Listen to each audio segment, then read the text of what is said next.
Hey, what's going on, guys? Appreciate you stopping by. And I appreciate you joining me here. I'm just looking at a few things, making some plans, a little bit revolving around winter preparedness and just, doing some organizing, some planning to do some organizing. And yeah, so I decided to throw the video on and maybe talk about a few things. I had just recently heard about, I heard a variety of things about Japan and their financial markets. They've been struggling for a long time. And the United States has basically bailed them out on multiple occasions. And it appears as though something else is happening. I'm no financial and economic guru, but I'm seeing a lot of headlines saying that Japan was dumping U.S. bonds. And I did a little bit of research. That's not exactly what's happening. They are, I don't know. You could do your own research, and I'm really not that interested to understand it 100%. But basically, United States is giving Japan a ton of money. That's the bottom line. And meanwhile, the rest of us are, in many cases, struggling. Our taxes are too high. We have this issue with inflation and, the government overreach. I mean, look at how much people pay in taxes. Everywhere you go is taxes, taxes, taxes. I know I'm just ranting a little bit here, but, you go to get gas, there's federal taxes. There's state taxes. You go to buy anything, there's state taxes in most states. You get paid, you pay federal, you pay state in most places. It's everything. Every time you turn around, somebody's taking a little bit. And that's not how it was supposed to be. I said, I know I'm going on a little rant here, but that's not how it was supposed to be. You had the Boston Tea Party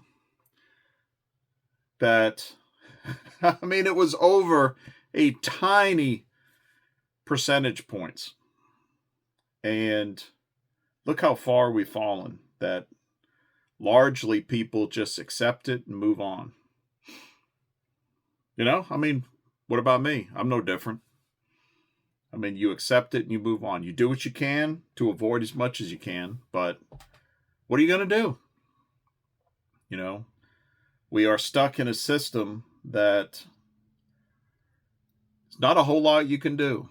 And I've thought about that. I'm like, if there was a way to build almost like an underground economy, I'm not saying necessarily to do something illegal, but to build an underground economy where people take the money that they have, and if they can earn that money like under the table, great. But if not, whatever.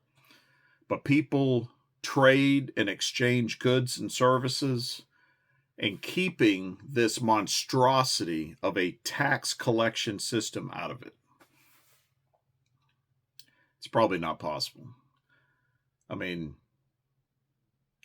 I get on, you can go yard sailing, you can get on Facebook Marketplace and buy stuff.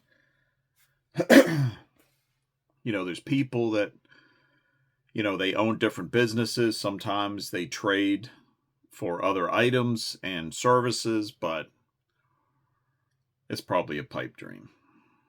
And anyways, enough of that. That can get you depressed and pretty angry, probably. I was going through some of my stuff and I came across this knife right here.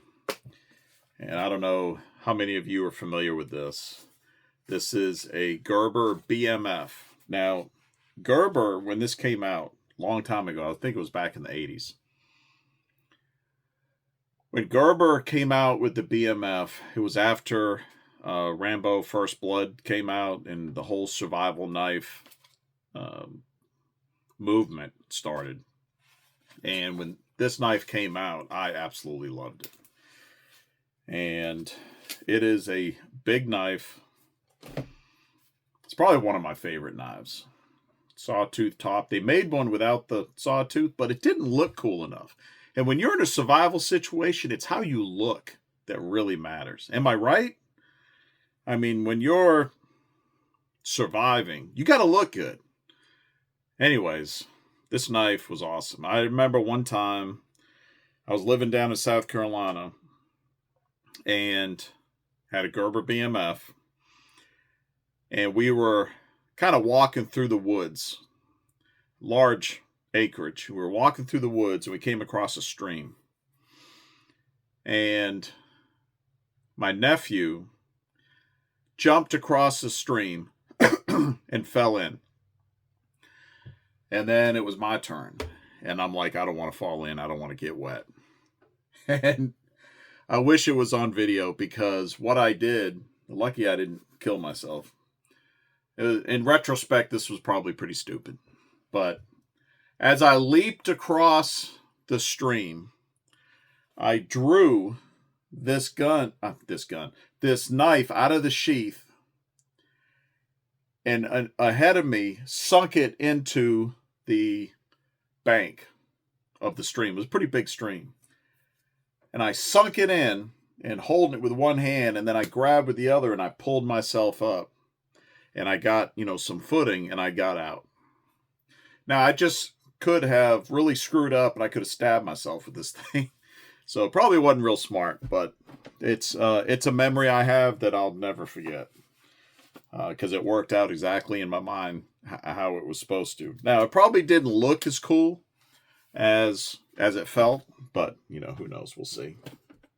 I got a battery here that I bought. And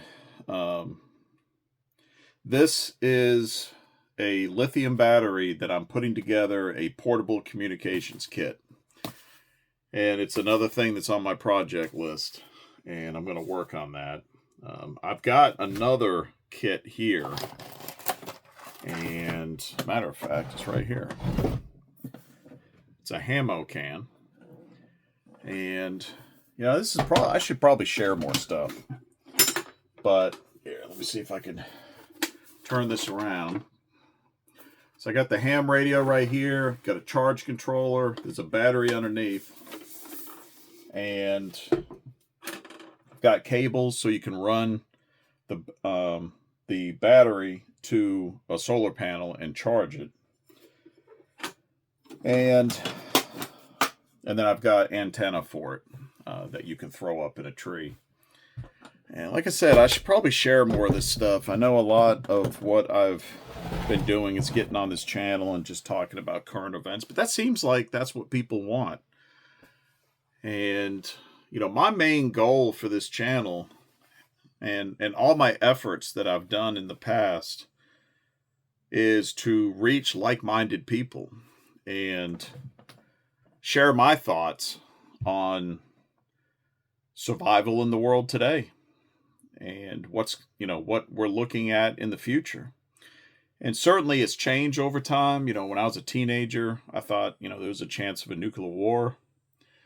And then it went to terrorism. And now, name it. There's so many things, so many challenges that we may face in the future. But I've always wanted to reach like-minded people. And so far, over the last few months, YouTube has worked really well. I'm over on Substack as well. I will say that YouTube has taken up more of my time. I've had some websites in the past. Actually, I had one years ago that was one of the biggest in the world, and I got burnt out. I was spending so much time on it, and it was huge, very, very popular. This was back in the 2000s, 2010, 2008 maybe. I really don't remember. Time flies when you're having fun. And anyway, I ended up selling it. And I was burnt out. So, just trying to reach like-minded folks. I got stuff sitting around here. I got some MRE desserts that I want to try out. I've had some that were really good. And radios. There's a Baofeng here that I bought a while back. I still need to program that one. I've got several that are already programmed. But I've got a communications kit here. And I need to get this back in my truck, but I needed to reprogram it for this area. But I've got radios in here, methods for charging, and antennas. And I've often thought, you know, if you have a kit like this in your vehicle and you're traveling by yourself and you're like, you know, why? Or traveling with somebody else. You're like, why would you need something like this? Well, one thing is, if for some reason something happened and you break down, cell phone signal isn't good. A lot of places here in Maine, no cell phone signal, at least for me. And you had this, you could, if you had for some reason to separate, then you could still stay in communication within a reasonable range. So yeah, I got to get that programmed and make sure everything's charged back up and get it back in my truck. So what else? I often store wooden matches in these little ball jars. And I have a lot of Strike Anywhere matches. If you go to exodusreadygear.com, you can buy the Strike Anywhere matches.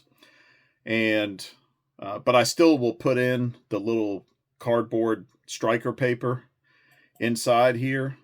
Sometimes I get the sticky ones and I'll put it on the inside of the lid. But these keep really well. It keeps the moisture out. So what else?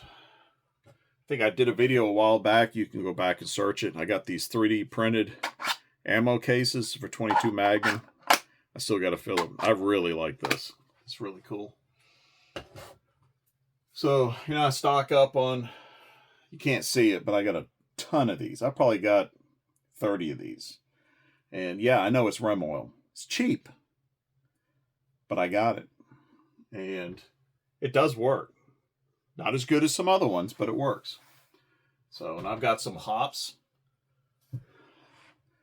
Got some hops gun oil. And then other places I've got a bunch of oil as well. So, and then, you know, I've always wearing a hat. And, well, you got to have your extra hats just in case. You got to stock up on the hats. So, part of my food storage in here. Some canned bread. Now, in my opinion, this is terrible. I can't stand it. Maine Prepper Girl likes it. I got to pass. I got to pass on that. So, anyway, I'm getting ready to head to a local community market we set up there. It's kind of like a farmer's market. And we set up and sell a bunch of chicken roosting trees, roosting bars, all kinds of stuff related to mostly chickens. And, yeah, I need to go put the stuff in the back of my truck, get ready to go. So, anyways, I appreciate you guys stopping by. You can smash that like button. Really helps the channel. Comment below any thoughts. Anything. It helps the channel out a lot. So, all right, you guys stay safe. Take care. We'll see you next time. So I ran from the cities and the noise and lies, found a piece of ground under open skies, hands in the dirt, sweat on my shirt, learning what living's really worth. While crooked men shake hands in rooms, selling souls to corporate suits. Society's sick, but I found the cure. A back road life, honest and pure. They can keep their throne and their golden news. This life out here's my modern exodus.